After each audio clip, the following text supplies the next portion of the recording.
할렐루야. 오늘 삼부에 오신 여러분을 주님의 이름으로 축복합니다. 계속되는 불볕 더위 가운데서도 여전히 우리를 강건하게 하시고 안전하게 하시고 행복을 누리게 하시는 분은 우리의 예배를 받으시는 하나님이신 줄 믿습니다. 오늘 또 하나님이 우리에게 마음 깊은 곳을 향해 우리에게 도전적인 질문을 하십니다. 우리의 예배를 받으시는 하나님은 도대체 누구이실까요? 우리의 예배를 받으시는 하나님은 어떤 분이실까요? 하나님은 온 세상을 주관하시고 인류 역사를 주관하십니다. 그러므로 하나님은 전능자이십니다. 더 중요한 것은요, 항상 깨어 기도하는 사람들을 통해서 새로운 역사를 이루어 주십니다.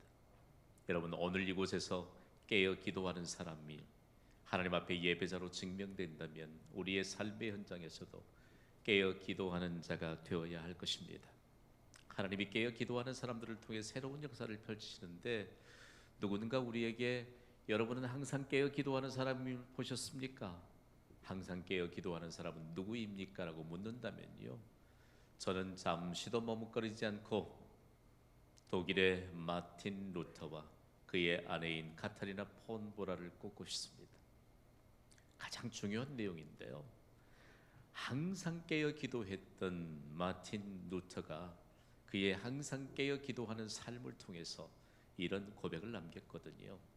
나는 매일 가장 귀중한 3시간을 기도로 보내겠다. 여러분, 우리가 매일매일 기도하는 것, 그리스도인으로서는 그거 상식 아니에요? 아마 기도가 무엇인가 물은다면 기도는 영혼의 호흡이라고 아마 대부분 그리스도인들이 대답할 것입니다. 그런데 짜투리 시간도 아니요, 내가 쓰다 만 시간도 아니요, 가장 귀중한 3시간을 기도로 보내겠다라고 고백했던 마틴 루터에겐 늘 기도의 언어가 입술에 담겨져 있었습니다. 항상 깨어 기도하는 사람들에겐 무슨 일 조금만 생겨도 주여 주님 찾잖아요. 그리고 혼잣말로 그냥 두런두런 하나님과 대화하는 인생을 사니 얼마나 행복한 인생을 살겠어요. 루터가 항상 깨어 기도하는 이런 인생을 살 때 독일의 놀라운 하나님의 역사가 펼쳐지게 됩니다. 다름이 아닌 이 마틴 루터라고 하는 사람이 하나님이 종교교육의 깃발을 들기 전 어떤 평가를 독일 국민들에게 받았는가라고 하는 문제입니다. 이때의 독일 국민들이 루터를 향해 이런 평가로 인정했거든요. 루터가 기도하면 하나님이 들어주신다. 하나님이 우리가 기도하면 반드시 들어주실 것을 여러분 믿습니까? 그런데 독일이라고 하는 국가에 한 사람의 영적 기도 지도자가 기도하면서 국민들에게 이런 인정을 받고 난 이후에 하나님은 그에게 생명을 건 종교개혁의 깃발을 들게 하셨습니다. 종교개혁사를 연구하면서 가장 먼저 우리가 마틴 루터를 연구하잖아요. 마틴 루터를 연구하자 보면 그는 가는 곳곳마다 기도의 처소가 되게 했습니다. 여러분, 참 멋지잖아요. 여러분이 오늘 3부 예배 때 강력하게 우리에게 도전해 주시는 이 말씀을 받는다면, 종교개혁사의 독일이라고 하는 나라를 왜 하나님이 선택하셨고, 그리고 가는 곳곳마다 기도의 처소로 만들었던 그에게 혼자서는 그 일들을 감당할 수 없어서 루터가 종교개혁의 깃발을 들 때 많은 사람들이 그를 따랐고, 그리고 그를 지지하면서 종교개혁을 도왔습니다.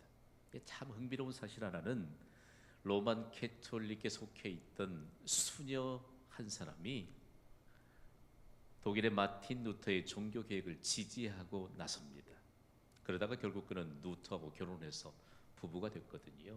이 사람의 이름이 바로 카타리나 폰 보라입니다.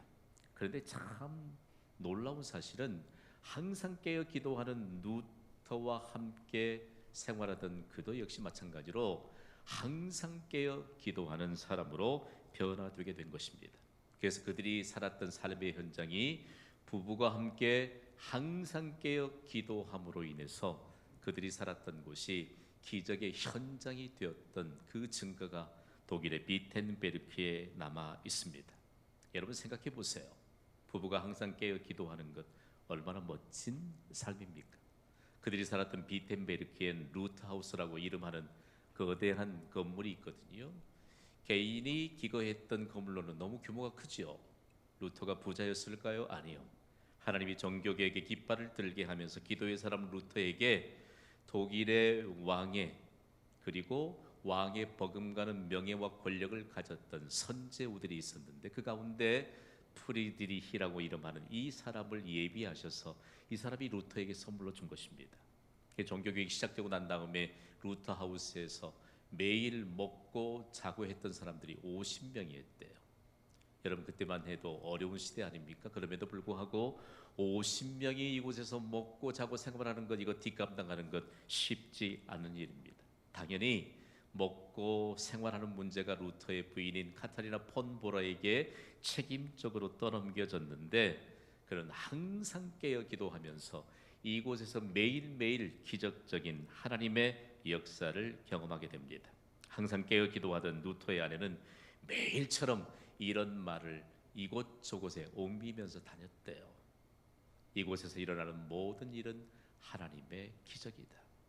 루터 하우스에 가면 마틴 루터와 그리고 그의 아내 카타리나 폰보라의 사진이 걸려 있는데요. 실제적으로 더 파헤쳐 보면 항상 깨어 기도하는 이 두 사람으로 말미암아 1938년도에 독일이 비텐베르크라고 하는 도시 전체를 루터의 도시로 부르게 만들었습니다. 저는 좀 더 넓게 해석하면 비텐베르크를 독일의 마틴 루터로 말미암아 하나님의 도시가로 부르게 했던 이런 과정들을 알 수 있습니다. 여러분, 우리 항상 깨어 기도하는 주의 백성들이 되시기를 주님의 이름으로 축복합니다. 우리가 항상 깨어 기도하면 광주를 하나님의 도시가 되게 하는 놀라운 능력을 베풀어 주실 줄 믿습니다. 그러면서 계속적으로 종교개혁의 후예로 살아가는 사람들이 항상 깨어 기도하는 이 기도의 모범이 도대체 어디로 왔을까? 그것은 바로 예수님께서 항상 깨어 기도하셨고 그리고 제자들에게 항상 깨어 기도하라 라고 당부하셨던 이 말씀이 근거가 되었던 것임을 알 수 있습니다. 예수님이 모범으로 가르치셨던 그 장엄한 기도의 현장으로 우리 함께 떠나보겠습니다. 먼저 함께 힘차게 선포해 보시지요. 기도의 고향 겟세마네. 아마 예수 그리스도를 구주로 영접하고 구원받은 하나님의 백성들은 겟세마네는 늘 귀에 못이 박힐 정도로 들었을 것입니다. 그런데 그 장엄한 현장을 오늘 본문 32절은 이렇게 소개하고 있거든요. 함께 읽습니다. 시작. 그들이 겟세마네를 하는 곳에 이름에 예수께서 제자들에게 이르시되 내가 기도할 동안에 너희는 여기 앉아 있으라 하시고 아멘. 예수님이 기도하셨던 겟세마네는 예루살렘 동쪽에 있는 감람산 기슭에 위치하고 있습니다. 우리말 번역의 한계를 조금 함께 이해하고 나갈까요? 중국에 가면 감람나무는 올리브나무를 뜻하거든요. 그런데 이 팔레스틴 지방에 있는 올리브나무와 거의 흡사한 감람이라고 이름 붙은 나무가 중국에 있대요. 우리 한글 성경이 번역될 때 한자 영향을 많이 받았잖아요. 그러니까 감람 올리브나무와 거의 비슷하긴 한데 올리브나무는 아니에요. 그래서 감람나무라고 번역을 했고 감람산이라고 번역을 했는데 모두 올리브가 올바른 번역입니다. 그런데 여기 겟세마네는 여러분 특정한 지역을 일컫는 것이 아닙니다. 겟세마네라고 하는 단어는요, 우리가 성경을 함께 해석하다 보면 아람어도 등장하고 히브리어도 등장하잖아요. 그런데 아람어가 하나님이 약속하신 가나안 땅의 언어였습니다. 그런데 이 땅을 하나님이 이스라엘 백성들에게 약속하셔서 이스라엘 백성들이 가나안 땅을 정복하고 그곳에서 하나님의 약속하신 복을 누리고 살잖아요. 그래서 아람어가 히브리어가 비슷하게 된 것은 이 아람어가 이스라엘 백성들이 그곳에 가서 살면서 아람어를 히브리어화 시킨 것입니다. 성경을 읽다 보면 히브리 방언으로 라고 하는 부분은 반드시 아람어를 뜻한다는 사실이죠. 거의 비슷해요. 그 아람어로 겟세마네라고 하는 뜻은 기름 짜는 틀이라는 것입니다. 제가 겟세마네 할 겁니다. 여러분은 기름 짜는 틀이라고 말씀해 주세요. 겟세마네. 겟세마네. 자, 기름 짜는 틀이 예수님이 습관적으로 오르셨던 올리브산 기슭에 기름 자는 틀이 있었던 그곳이 겟세마네요. 그리고 이스라엘과 팔레스틴 지역에는 감람나무가 있는 곳곳마다 기름 자는 틀인 겟세마네는 셀 수 없이 많은 흔적들을 그리고 장소들이 있다는 사실을 기억해 두시기 바랍니다. 예수님은 이곳에서 습관을 따라서 기도하셨습니다. 그런데 이 겟세마네에 오르면서 예수님께서 한 가지 정보를 우리에게 주시면서 예수님이 최후의 만찬을 마가의 다락방에서 마치셨잖아요. 예루살렘입니다. 그 예루살렘에서 올리브산으로 건너가기 위해서는 작은 기드론 시내를 건너야 합니다. 그 기드론 시내를 건너서 올리브산 기슭에 있는 겟세마네 기름 자는 틀이 있는 그곳에 제자들과 함께 가시면서 세 제자를 조금 더 가까이 데리고 가셨어요. 베드로와 야고보와 요한입니다. 그런데 기독교 역사는 좀 더 기도하시기 위해서 가셨던 곳에 가까이 데리고 가셨던 베드로, 야고보, 요한이 예수님의 기도의 모범을 따라서 교회를 섬기고 하나님 나라를 전파했고 그리고 하나님의 영광을 선포하게 되었거든요. 오늘 우리가 이 예배를 통해서 오늘 이 말씀을 받는 우리 모두가 예수님이 좀 더 가까이 데리고 가셨던 베드로와 야고보와 요한 같은 예수님의 제자로 견고하게 쓰도록 오늘 이 예배에 우리를 부르신 줄 믿으시기 바랍니다. 예수님이 이 세 제자들에게 마음을 좀 열어놓으세요. 오늘 본문 34절을 함께 읽겠습니다. 시작. 말씀하시되 내 마음이 심히 고민하여 죽게 되었으니 너희는 여기 머물러 깨어있으라 하시고 아멘. 보세요. 예수님은 하나님이세요. 그런데 예수님이 죽겠다 힘들다 말씀하셨나요? 그런데 예수님이 지금 하나님의 아들의 신분으로 십자가를 지시기 위해 준비하는 것이 아닙니다. 그래서 예수님이 십자가를 지시기 전날 밤인 목요일 저녁에 최후의 만찬을 마치시면서 성찬을 제정하시면서 나를 기억하고 기념하라고 말씀하셨잖아요. 그런데 예수님이 왜 십자가를 지는 것이 얼마나 큰 고통이길래 이렇게 말씀하셨을까요? 그러면서 제자들에게 아주 가슴에 새길 만한 이런 말씀을 주셨습니다. 여기 머물러 깨어 있으라. 우리 함께 선포하시지요. 깨어 있으라. 지금 예수님이 기도하시는 그 장소에 있습니다. 그러니까 예수님이 기도하실 때 제자들도 함께 깨어 있으라는 것입니다.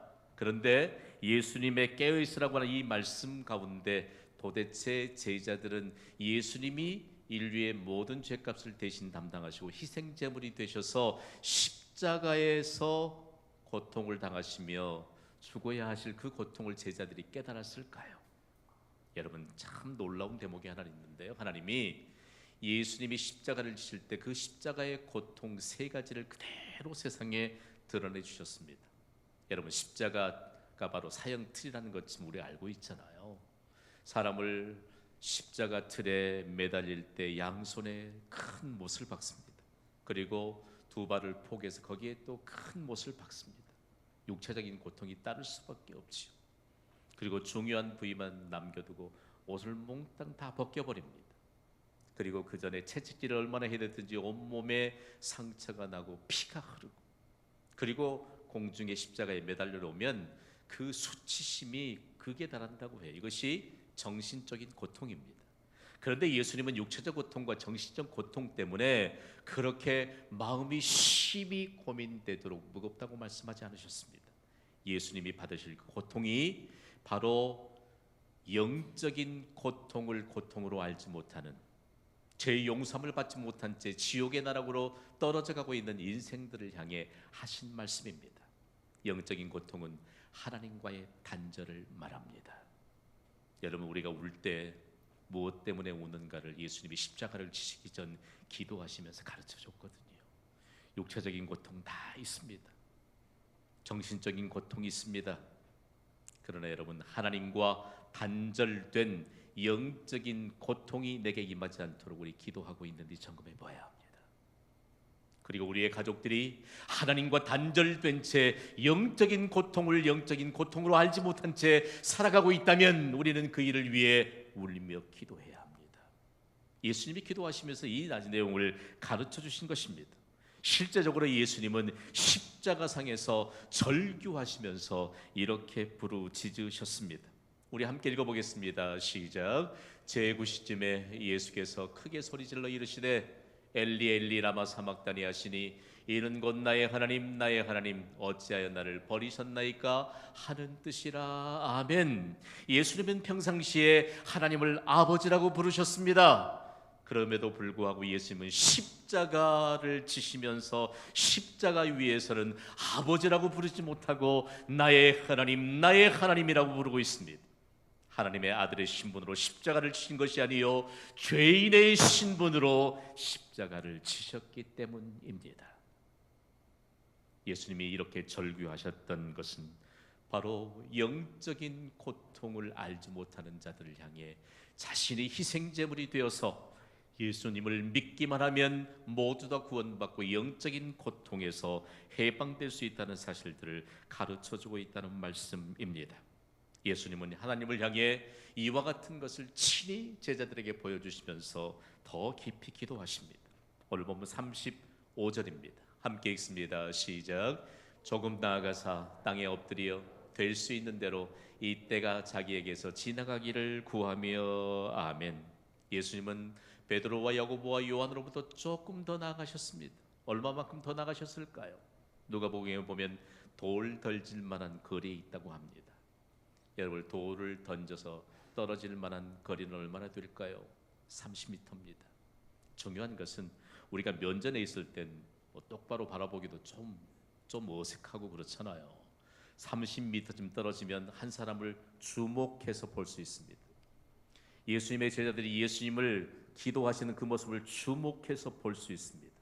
그리고 면밀하게 객관적으로 예수님이 기도하신 모든 것을 평가할 수 있는 거리를 말합니다. 그런데 제자들이 예수님이 기도하시는 모습을 보니까 여러분 마치 핏방울처럼 땀방울이 떨어지는 것을 보았다고 성경은 증거하고 있습니다. 이것이 예수님의 겟세마네 기도입니다.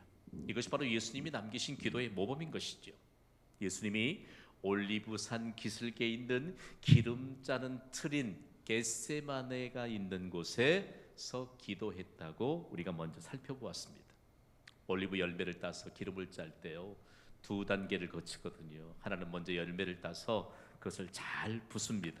그 다음에는 그 부순 열매를 기름 짜는 틀, 즉 바구니 안에 넣고 위에서 무거운 추로 짓누르면서 계속 눌러주면서 짭니다. 그러면 그 기름틀 밖으로 이 모습대로 올리브 기름이 내려옵니다. 성경은 기록할 때 우리가 알지 못한 하나님의 비밀을 안겨줍니다.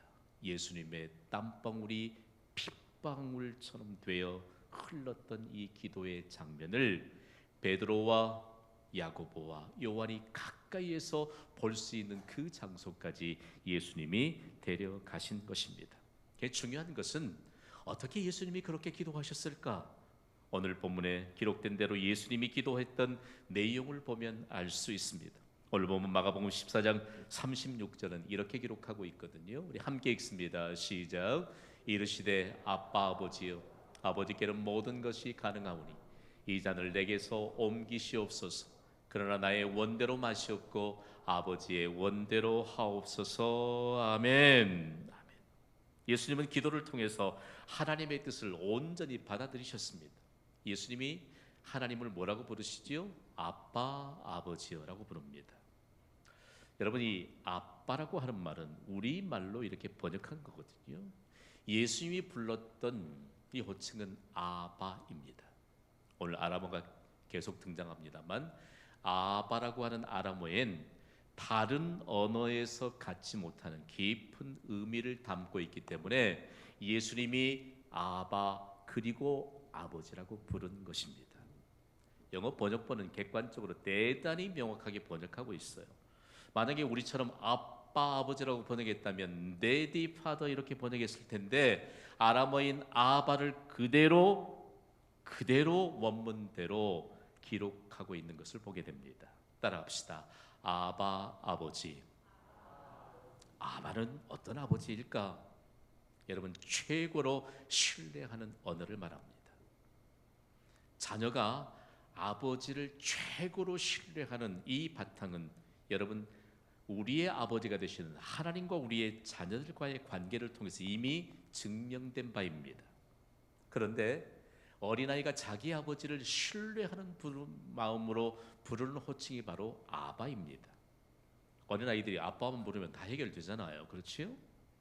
아빠 부르기만 하면 어린아이가 갖고 있는 문제는 모두 다 해결이 됩니다. 그래서 아빠는 해결사이시다. 우리의 하나님은 우리가 부르면 모든 것을 해결해 주시는 능력자이심을 믿습니다. 그분이 아람어로 아바요, 아바. 그리고 오직 하나님만을 신뢰하는 언어가 바로 아바입니다.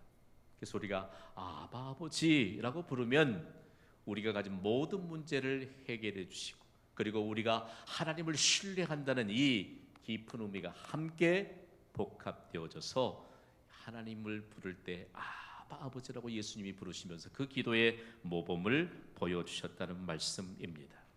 여러분, 우리의 예배를 받으시고 우리의 기도를 통해서 일하시는 하나님은 아바 아버지이십니다. 우리가 그 하나님을 최고로 신뢰하고 있는지, 그리고 그 하나님만이 우리의 문제를 해결해 주실 수 있다는 이 믿음이 있는가를 본다는 말씀입니다. 그래서 오늘 본문의 현장에는 예수님이 동일한 내용을 가지고 3번씩 기도하셨습니다. 그랬더니 예수님께서 하나님의 뜻이 이루어지게 된다는 사실들을 확신하게 되십니다. 여러분, 왜 우리가 기도해야 되나요? 우리 가끔씩 용감해지는 일이 없게 되기를 원합니다. 오늘의 기도는 우리 모두에게 필요합니다. 그리고 기도는요, 우리가 늘 항상 깨어 기도해야 되는데 왜 기도해야 될까? 기도하면 내 뜻이 이루어지는 것이 아니라 하나님의 뜻이 이루어집니다.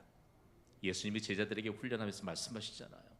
그리고 마태복음 6장에도 지속적으로 주기도를 가르쳐 주시면서도 뜻이 하늘에서 이루어진 것 같이 땅에서도 이루어지도록 기도하도록 가르치셨습니다.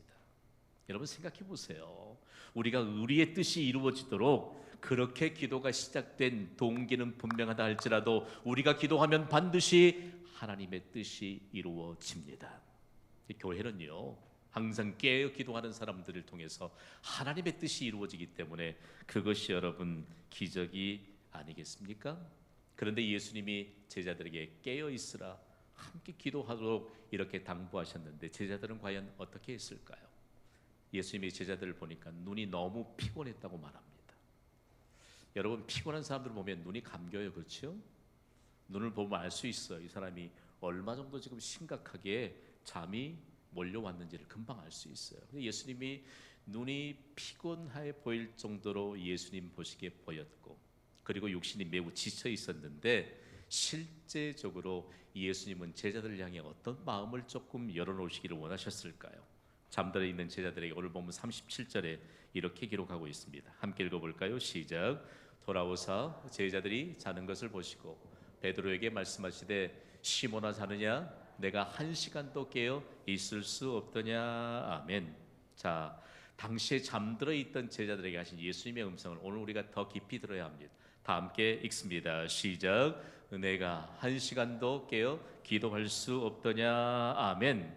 예수님은 제자들에게 계속해서 말씀하시면서 하나님의 영이신 성령의 능력에 관한 내용들을 계속해서 강조하고 계셨습니다.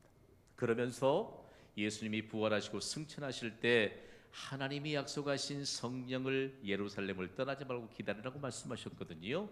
이미 예수님이 말씀을 선포하실 곳엔 하나님의 영이신 성령이 지배하고 있는 모습을 보여주셨습니다. 예수님도 연약한 육신을 입으셨거든요. 그럼에도 불구하고 연약한 육신을 누가 지배하는가를 예수님이 보여주신 것입니다. 여러분, 우리 모두 다 연약함을 지니고 있습니다. 단적으로 묻는 데 대해서 여러분이 동의가 되시면 아멘으로 화답하셨으면 좋겠어요. 여러분이 예수님을 구주로 영접하셨습니까? 그 순간 하나님의 영이요 하나님의 능력이신 성령께서 내 안에 들어와 계심을 믿습니까? 나를 지배하는 것은 연약한 육신입니까? 아니면 하나님의 영이요 하나님의 능력인 성령입니까? 우리가 만약 연약한 육신의 지배를 받는다면 우리는 매일 피곤에 쩔어서 살 수밖에 없습니다. 하나님, 말씀 내게 하셔도 나는 아무것도 못해요. 그런데 여러분, 이방의 사도로 부름을 받았던 바울이 빌립보 교회 성도들을 향해 이 중요한 대목을 집어내면서 해답을 주잖아요. 내게 능력 주시는 자 안에서 내가 모든 것을 할 수 있느니라. 아멘. 여러분, 오늘 이 시대를 살아가는 우리에게 있어서 하나님이 뭐라고 말씀하실까? 그래서 예수님은 제자들에게 이렇게 말씀하신 것입니다. 오늘 본문 38절을 함께 읽습니다. 시작. 시험에 들지 않게 깨어 있어 기도하라. 마음에는 원이로되 육신이 약하도다. 이 얘기예요. 너희가 육신의 지배를 받고 있느냐? 한없이 나약해서 주일날 하나님 앞에 나와 예배드리는 것도, 그리고 항상 깨어 기도하라고 말씀하신 하나님 앞에 나와 기도하는 것도, 그리고 하나님이 기뻐하시는 일들을 하는 것도 너희의 육신의 지배를 받고 있기 때문에 약해서 감당하지 못할 것이나, 성령의 지배를 받는 자들에겐 항상 깨어 기도하는 증거를 갖게 될 것이라고 말씀하고 있습니다. 여러분, 그렇다면 오늘 우리에게 있어서 기도의 고향인 겟세마네로부터 들려주시는 이 음성을 어떻게 받아야 될까요? 우리 다 함께 선포해봐요. 시작. 기도의 고향 겟세마네. 그 겟세마네만 그리워하지 마세요. 무엇을 토대로 도대체 이렇게 담대하게 말씀하실까? 오늘 본문에 보면요, 겟세마네가 있었던 곳이 올리브 나무가 울창했다고 말했습니다. 그곳에 올리브 나무는 도대체 어떤 모습을 하고 있을까? 이런 나무들이 많아요. 몇 년 정도 됐을 것 같아요? 놀라지는 마세요. 2000년 좀 넘었답니다, 이 나무들이. 그러니까 사람들을 바뀌고 시대가 바뀌었어도 예수님이 기도하셨던 그 현장에 이 올리브 나무들은 모든 역사적인 정황들을 다 알고 있는 것이죠. 저는 오늘 올리브 나무를 좀 얘기하고 싶어요. 올리브 나무, 그곳에 열매를 따서 기름을 짰던 겟세마네. 올리브 나무는요, 생명과 축복을 의미합니다. 제가 올리브 나무 하면 여러분은 생명과 축복이라고 말씀해 주세요. 올리브 나무. 다른 일반적인 의미 말고도요, 성경을 토대로만 그 내용들을 조금 우리가 살펴보면 무궁무진해요. 하나님이 하나님 닮은 존재로 우리를 만드셨으나 죄를 지으니까 하나님이 한탄하시잖아요. 그래서 노아 시대의 홍수로 다 심판해 버리십니다. 그때 살아남았던 사람들이 노아와 그의 가족들 8사람만이 생명을 보존합니다. 홍수가 나고 방주가 떠오르고 계속적으로 땅에 무르지 않는데, 마지막 땅에 물이 말랐던 것을 무엇으로 확인했지요? 방주에서 비둘기를 날려보냈는데 저녁 즈음에 비둘기가 물고 왔던 그 잎사귀가 감람나무 곧 올리브나무 잎사귀였습니다. 그래서 올리브나무는 생명을 상징합니다. 그리고 다시는 홍수로 심판을 하지 않겠다고 하는 이 하나님의 약속이 있어서 그때로부터 생명과 축복을 의미합니다. 나무를 한번 볼까요? 나무를 통해서 하나님이 명령하시기를 성전의 내부 장식 재료로 사용하라고 말씀하셨습니다. 성전의 문, 그리고 문틀, 그리고 하나님의 임재하심을 증거하는 그룹을 올리브 나무로 짤 것을 하나님이 말씀해 주셨습니다. 그래서 올리브 나무 자체는 복 주시는 통로입니다. 여러분, 하나님의 전에 들어가고 나가고 하는 이 자체가 복인 것을 여러분 믿습니까? 다음으로 열매는요, 음식과 약재로 쓰입니다. 올리브 열매로는 여러분, 우리가 마치 매실로, 그리고 마늘로, 고추로 장아찌를 담듯이 그들에게는 필수의 음식이에요. 그리고 약재로 쓰입니다. 올리브 열매로 기름을 짜면 어떻게 될까요? 고급 화장품 재료가 되고요, 그 다음에 바르면 상처가 치유가 됩니다. 그리고 성전의 등불도 일상에서도 올리브 기름으로 불을 밝혔습니다. 그리고 하나님이 기름 부어서 성별대의 하나님의 역사를 이루게 하셨던 왕과 제사장과 선지자들을 구별하기 위해 기름을 부을 때 올리브 기름이 사용됐습니다. 올리브 나무 전체를 한번 볼까요?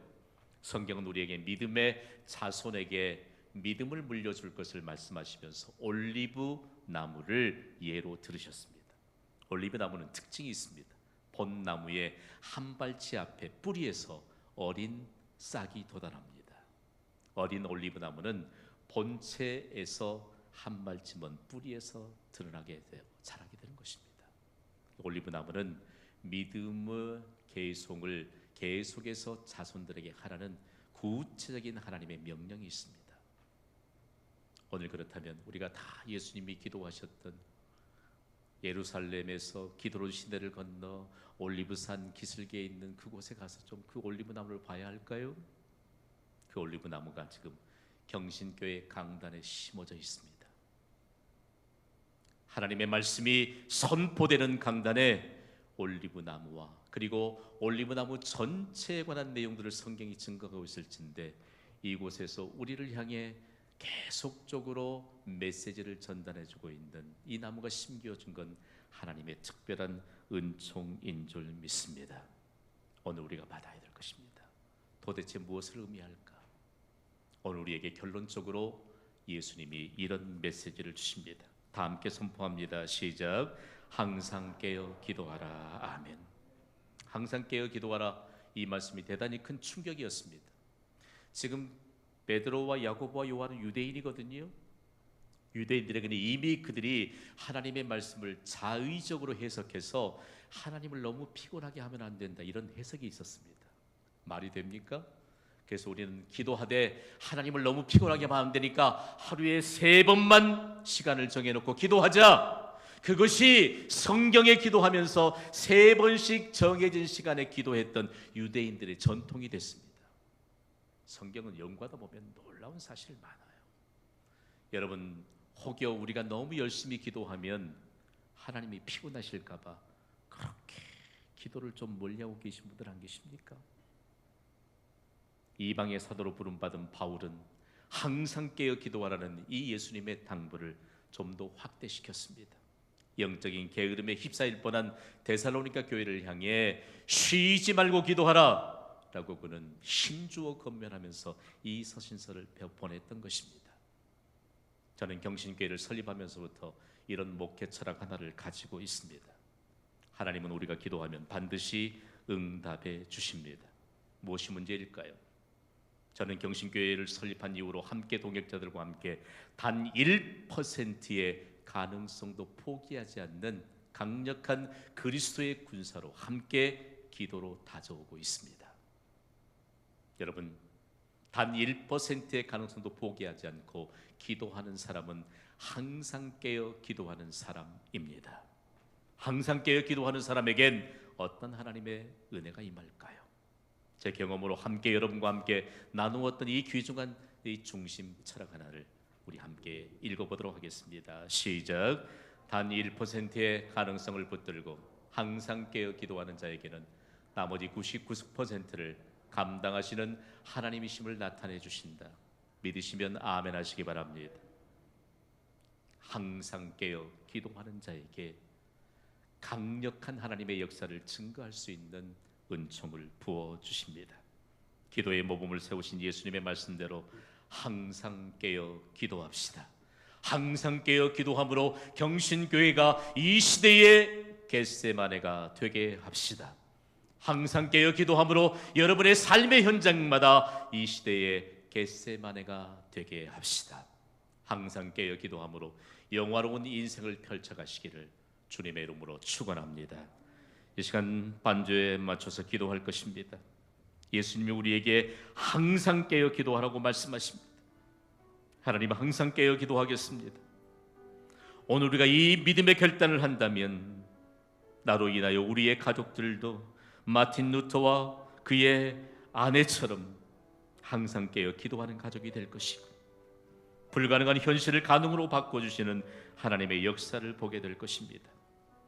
이 시간 소원이 있는 분들은 이 결단을 따라서 기도합시다.